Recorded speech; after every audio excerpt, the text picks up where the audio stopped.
আসলে আপনাদের কাছে আমার বলার কি আছে? আমি তো আপনাদেরই মানুষ। রবীন্দ্রনাথের কথা, রবীন্দ্রনাথকে নোবেল পুরস্কার দেওয়া হয়, তখন তিনি বলেছিলেন, মোর নাম এই বলে খ্যাত হোক, আমি তোমাদেরই লোক। আসলে আমি আপনাদেরই মানুষ। আমাকে এত বিশেষণ টিশেষণ দিয়ে যখন বলেন, আমি খুব বিব্রত বোধ করি। যাই হোক, ঠাকুরগাঁও বারের সদস্যবৃন্দ যারা আছেন তাদের সবাইকেই আমি চিনি, জানি প্রায় সবাইকেই। যেখানে আসলেই আমার কতগুলো মুখ ভেসে ওঠে আমার চোখের সামনে। এই মুখগুলোকে আমি ভুলতে পারি না। আপনাদের বলরাম গো ঠাকুরটা কিছুদিন আগে চলে গেলেন। রোলক ভাই, আমাদের রোলক সাহেব ছিলেন। মাহমুদ হোসেন, আমাদের মজারুল ইসলাম সাহেব, মোবারক সাহেব, এরা আরো অনেকে আছেন যারা আমাদের মাছ থেকে চলে গেছে। তহিদুল ভাই, আমাদের বিশিষ্ট বন্ধু তহিদুল ইসলাম, ওয়ালিয়া রহমান, আমার নানা ছিলেন। এরকম অনেক নাম এখন মনে পড়বে না, কিন্তু আসলে এরা আপনাদের নেতৃত্ব দিয়েছেন, আপনাদের সঙ্গে ছিলেন, আমার খুব ঘনিষ্ঠ লোক ছিলেন। এর মধ্যে বলতে আমার কোনো দ্বিধা নেই, সবচেয়ে ঘনিষ্ঠ মানুষ ছিল আমার বড়রাম ঘোষের। আমার ছাত্র জীবন থেকে তার সহচার্য আমি পেয়েছি, এবং 1971 সালে যুদ্ধের সময় যখন আমি ভারতে, সেই সময় যে মানুষটির সবচেয়ে বেশি সহযোগিতা, সাহস এবং উদ্যম দেখেছি যুদ্ধের জন্য, সেই মানুষ ছিল বড়রাম ঘোষের। অনেক বিপদে আপদে উনি পাশে দাঁড়িয়েছেন সব। তাকে স্বর্গবাসী হোক, এটাই চাই আমরা। আপনাদের ঠাকুরগাঁও বারের ইতিহাস অত্যন্ত গৌরবময় ইতিহাস। আপনারা এখানে ন্যায় বিচার প্রতিষ্ঠার জন্য সবসময় কাজ করেছেন, সবসময় প্রতিষ্ঠা করার চেষ্টা করেছেন। আমাদের এই ছোট্ট শহর ঠাকুরগাঁও মহকুমা শহর ছিল এটা। এখানে একটা মুন্সেফ কোর্ট ছিল, মনে আছে কিনা আপনাদের? যারা পুরনো মানুষ তারা জানেন, এখানে মুন্সেফ কোর্ট ছিল, ওই কোণে আপনার তার অফিস ছিল, মানে এজলাস ছিল। আর বাসাটা ছিল ওই আমাদের, আমার বাসার পাশে ভাড়া বাসা একটা ছিল। আমি যখন দেখতাম যে আমাদের মুন্সেফ সাহেব, তিনি বাসা থেকে বেরোতেন না, কোর্টে যেতেন, তখন রিক্সা চালু ছিল, অবশ্য রিক্সা করে আসতেন, আপনি রিক্সা করে ফিরে যেতেন। এবং একদম সন্ধ্যাবেলা একবার হয়তো বারান্দায় এসে দাঁড়াতেন, আমার চলে। তারপরে ওইভাবে ওনাকে চিন্তা, ভয়ও পেতাম, স্কুলে পড়তাম তখন। আমরা এখানে দেখেছি নোলক চৌধুরী সাহেবকে, আমরা দেখেছি আব্দুল আলী উকিল সাহেবকে, আমরা বেশ কয়েকজন ছিলেন, দাপুরের সঙ্গে তারা এখানে আপনারা এই কোর্টে বিচারণ করতেন অনেক আগে। আমার সেই কথাগুলো বারবার মনে হয়। আমার আরেকটা কথা মনে হয় এখানে বারবার, যে এই মসজিদ যেটা এখানে আপনার তৈরি হচ্ছে, এই মসজিদের জায়গা বোধ হয় জজ সাহেবের জায়গা, তাই না? হ্যাঁ, তো এটা আমার মনে হচ্ছে আমি স্কুলে পড়ি, ওই সময় স্থানীয় নেতৃবৃন্দ একসাথে হয়ে, তখনকার জুডিশিয়ারির যারা তারা, তখনকার মহকুমা প্রশাসক সবাই মিলে ঠিক করলেন কেন্দ্রীয় মসজিদ হওয়া দরকার। তখন তারা এই মসজিদটা এখানে ফাউন্ডেশন স্কুল দিলেন। আমরা স্কুল থেকে সব দল বেঁধে এসেছি লাইন করে, আমরাও একটা একটা করে ইট এখানে আপনার দিয়েছি। আপনার যে তারপরে যেটা আপনার কংক্রিট, সেটা তৈরি করে এখানে দেওয়া হয়েছে। সুতরাং এই এলাকা, এই শহর, এই জনপদ, এর সঙ্গে আমার সম্পর্ক তো একেবারে রক্তের নারীর সম্পর্ক। এখানে নতুন করে কিছু বলার নেই।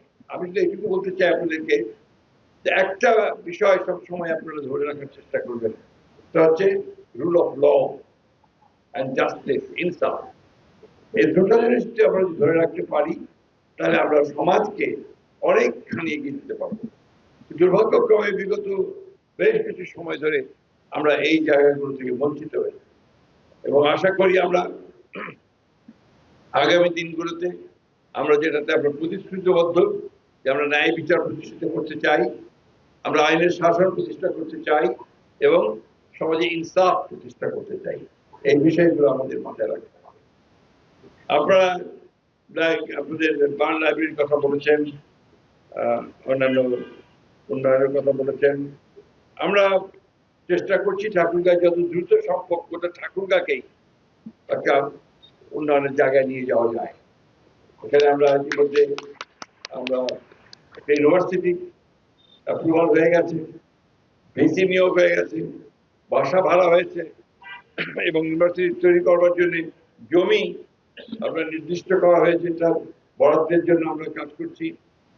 আমাদের মেডিকেল কলেজ হয়ে গেছে এবং এটা আগামী আপনার একাডেমিক ইয়ার থেকে তার ছাত্রছাত্রী ভর্তি শুরু হবে। আপাতত পুরনো যে আপনার হাসপাতালটা আছে সেখানে আপনার ক্লাস শুরু হবে। এরপরে আপনার জায়গা প্রায় নির্ধারণ হয়ে গেছে, সেই জায়গায় আপনার বহুতল ভবন যখন নির্মাণ হবে সেই জায়গায় আমরা কাজ করবো। আমরা ঠাকুরগাঁও শহরে একটা পুরো চারদিক দিয়ে আপনার যেটাকে আমরা ডাইভার্সন রোড বলি, সেই ডাইভার্সন রিং রোড তৈরি করার আমরা প্রস্তাব দিয়েছি এবং সরকার সেটা গ্রহণ করেছে। আমরা ঠাকুরগাঁও শহরে মাস্টার প্ল্যান করতে চাই। এখানে আপনার আনপ্ল্যান গ্রোথ হয়ে গেছে ইতিমধ্যে অনেক অপরিকল্পিত ভাবে। আমরা এটাকে পরিকল্পিত ভাবে এই শহরটাকে আর নির্মাণের জন্য আমরা কাজ করার চেষ্টা করি। আপনারা শুনলে খুশি হবেন যে ইতিমধ্যে ঠাকুরগাঁও পৌরসভার কালচারাল কমপ্লেক্স একটা, যেটা আমাদের পাবলিক লাইব্রেরি, আমাদের অডিটোরিয়াম যেখানে আছে, সেখানে একটা নতুন করে আমরা প্রায় 45 কোটি টাকা ব্যয় করে একটা কালচারাল কমপ্লেক্স তৈরি করার জন্য আমরা অ্যাপ্রুভাল হয়ে গেছে। এটা ইনশাআল্লাহ শিগগিরই অপারেশন হবে। আমরা টাঙ্গন ব্যারেজের এই পাশে যে আপনার জায়গাটা আছে, আমরা ডিসি মহোদয়ের সঙ্গে কথা বলেছি। ঠাকুরগাঁও পৌরসভা যেটা, তার যে অফিস, এটা একদম ভেতরে ঢুকে পড়েছে, এটা দেখা যায় না বাইরে থেকে। আমরা চেষ্টা করছি, এটা করতে পারবো কিনা জানি না। নদীর টাঙ্গন নদীর ব্রিজের পাশে যে জায়গাটা আছে, অর্থাৎ একটা পার্কের মতো ছিল এর আগে, এই জায়গায় যদি আমরা সেই একটা দৃষ্টিনন্দন একটা ভবন তৈরি করতে পারি পৌরসভার জন্য, তাহলে শহরটার সৌন্দর্য আরো বাড়বে বলে আমরা বিশ্বাস করি। আমরা ঠাকুরগাঁয়ের জলাবদ্ধতা দূর করবার জন্য আমাদের যে রামডালা আছে, সেই রামডালাকে পুরো খনন করে তার পাশে দিয়ে হাঁটার রাস্তা তাকে পাশ দিয়ে আমাদের যে আপনার এই আমরা কি বলি ঠিক আমাদের আপনার ঠিক গাছ সেগুন বাগানটা যেটা আছে, সেই সেগুন বাগানটাকে আমরা আরো সুন্দর করে গড়ে তুলতে চাই। এগুলো আমাদের পরিকল্পনার মধ্যে আছে। আমি জানি না কতটুকু পারবো, আপনারা যদি সেই সুযোগ দেন, আমার যদি এই মন্ত্রণালয় থাকার সুযোগ হয়, তাহলে নিশ্চয়ই আমরা সেটা আরো দ্রুত এগিয়ে যাওয়ার চেষ্টা করতে পারবো। আমরা কিন্তু একটা প্রশ্নের কথা আমি বলতে চাই যে বাংলাদেশের ব্যাপারটা এত সহজ না। এখানে 20 কোটি মানুষ, আমাদের মাত্র 54,000 বর্গ মাইল একটা এলাকার মধ্যে আমরা বাস করি। এখানে দারিদ্র বড় প্রকট, বিশেষ করে আমাদের ঠাকুরগাঁও জেলা খুব গরিব অঞ্চল। এখানে কলকারখানা নাই, যেরকম একটা ছিল ছোট প্রায় মরে যাচ্ছে আমাদের সেই সুগার মিল।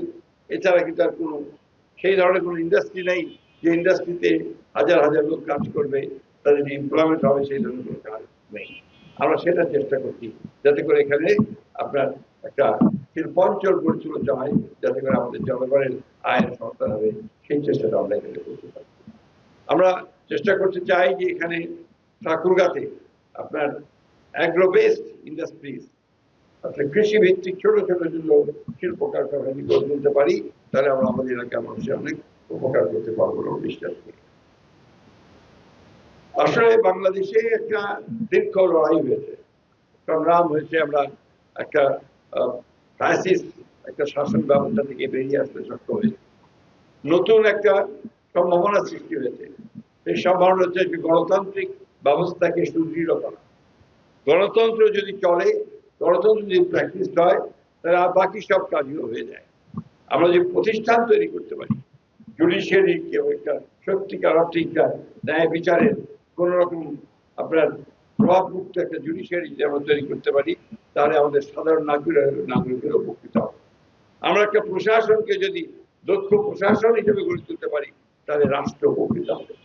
সেই সঙ্গে পার্লামেন্টকে যদি আমরা পরিচালনা করতে পারি, অর্থাৎ পার্লামেন্টের যে কমিটিগুলো থাকে, সেই কমিটিগুলো যদি আমরা সক্রিয় করতে পারি, কার্যকরী করতে পারি, তাহলে কিন্তু গণতন্ত্র আর অনেক পার্লামেন্ট ডেমোক্রেসি অনেক দূরে এগিয়ে যাবে।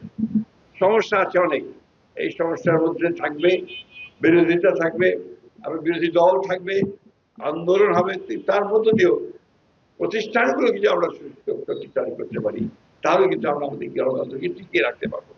পাশের দেশ ভারতের দিকে তাকিয়ে দেখুন, অনেক প্রবলেম, সেই সমস্যা শেষ নেই, তারপরে দেখবেন ফাইনালি তাদের গণতন্ত্র টিকে যায় কি জন্যে?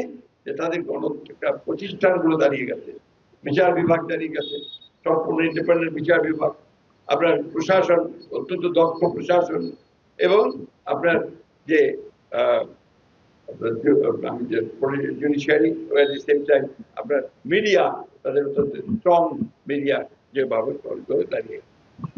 এখানে আমাদের ঠাকুরগাঁতে একটা জিনিস আছে, যেটা আমি ডিসি সাহেবের সঙ্গে দর্শক আওয়াজ করছি, আমাদের মানুষ অত্যন্ত নিরীহ মানুষ, সহজ সরল মানুষ, মামলা মোকদ্দমাকে সবচেয়ে ভয় পায়, এটা আমাদের পুলিশেরা টের পাবে।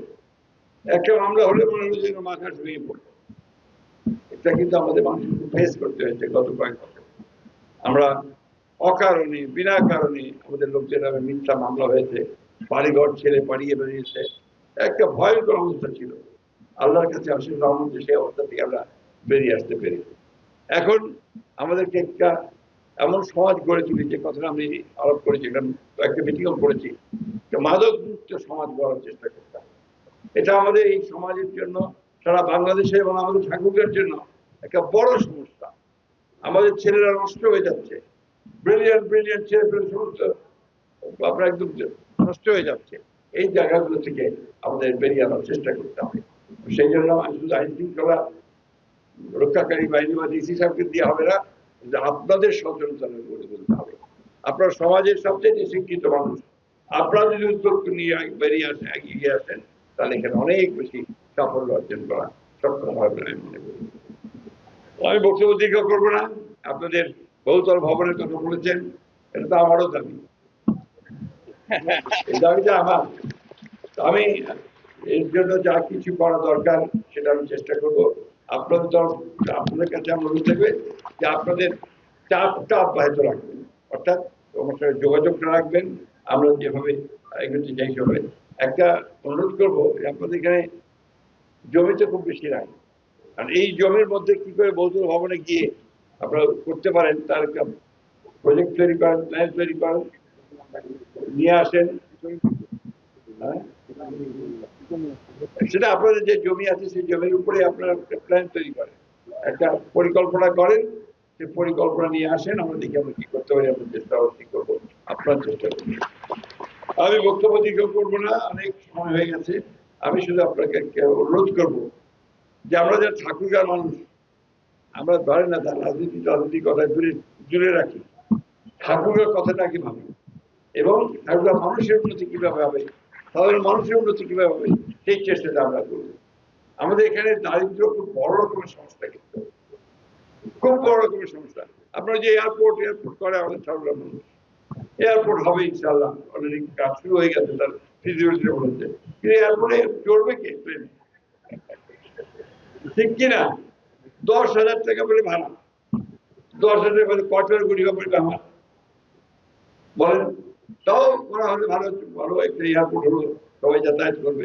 তার থেকে বেশি দরকার আমাদের ট্রেন লাইনটাকে ঠিক করা, তাই না? যাতায়াতের জন্য এটাও আমরা চেষ্টা করতেছি, যাতে আমাদের লাইনটা ভালোভাবে চলে, কোচগুলো ভালো দেয়, আমরা সেভাবে যেন চলতে পারি। আমি বক্তব্য বাড়াবো না, আরেকটা কথাই বলতে চাই, কর্মসংস্থানের খুব অভাব, চাকরি বাকরি নাই। আমরা চেষ্টা করতেছি যে কিভাবে কর্মসংস্থান বৃদ্ধি করা যায়। তো একটা সমস্যা আমার আছে, সেটা আপনাদেরকে বলি। আমার কাছে লোকজন যায় খালি আপনার সুপারিশ, খালি সুপারিশ, কি বলে ওখানে বদলি, কে ওখানে বদলি, কনস্টেবল ট্রান্সফার, আপনার হাসপাতালের বদলি। এত সুপারিশ নিয়ে থাকলে আমি তার কাজ করতে পারি না, ফ্র্যাঙ্কলি বলতেছি আপনাদেরকে, সকাল থেকে রাত্রি পর্যন্ত শুধু সুপারিশ। তো এইভাবে তো কাজ করা যাবে না, বড় কাজ করতে হলে আপনাকে তো সময় দিতে হবে, তাই না? তো যতটা কম করা যায় আপনার চেষ্টা করবো, যেটা সুপারিশটা কম হয়, আমি যেন কাজ করতে পারি সেভাবে। আর আমি আপনাদের কাছে সবসময় ঋণী, ভীষণ ভাবে ঋণী সকল লোকের কাছে। ঠাকুরের মানুষ আমাকে সবসময় সমর্থন দিয়েছে। আমি যতবার আপনাদের সামনে এসেছি নির্বাচনের জন্য, আপনারা আমাকে সমর্থন দিয়েছেন। এবার তো অকুণ্ঠ সমর্থন পেয়েছি আমি হিন্দু, মুসলমান, বৌদ্ধ, খ্রিস্টান সকলের কাছ থেকে, আপনাদের শহরবাসীর কাছ থেকে পেয়েছি। আপনারা অনুগ্রহ করে আমাকে দোয়া করবেন, যে কদিন আল্লাহ বাঁচিয়ে রেখেছেন আমি যেন আপনাদের কাজ করতে পারি, আপনাদের সঙ্গে থাকতে পারি এবং এলাকাতে সাধারণ মানুষের কিছু উপকার করতে পারি। আরেকটা কথা আছে, এখানে আমাদের স্কুলগুলো আমি যদি একটা বলেছি, আমার খুব কষ্ট হয়েছে যখন আমি প্রথম রিভারভিউ হাই স্কুল দেখতে গেলাম।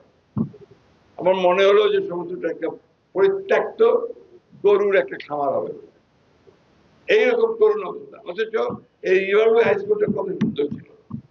ঠিক আছে, আপনার সিএম গার্লস স্কুল, আমাদের হাজিপাড়া হাই স্কুল, অন্যান্য স্কুলগুলো, আমি অনুরোধ করেছি যে আপনি স্কুলগুলোকে বাঁচানোর চেষ্টা করেন, তাদেরকে যেন ছাত্র যায়, তাদের সেখানে যেন ভালো শিক্ষক পাওয়া যায়।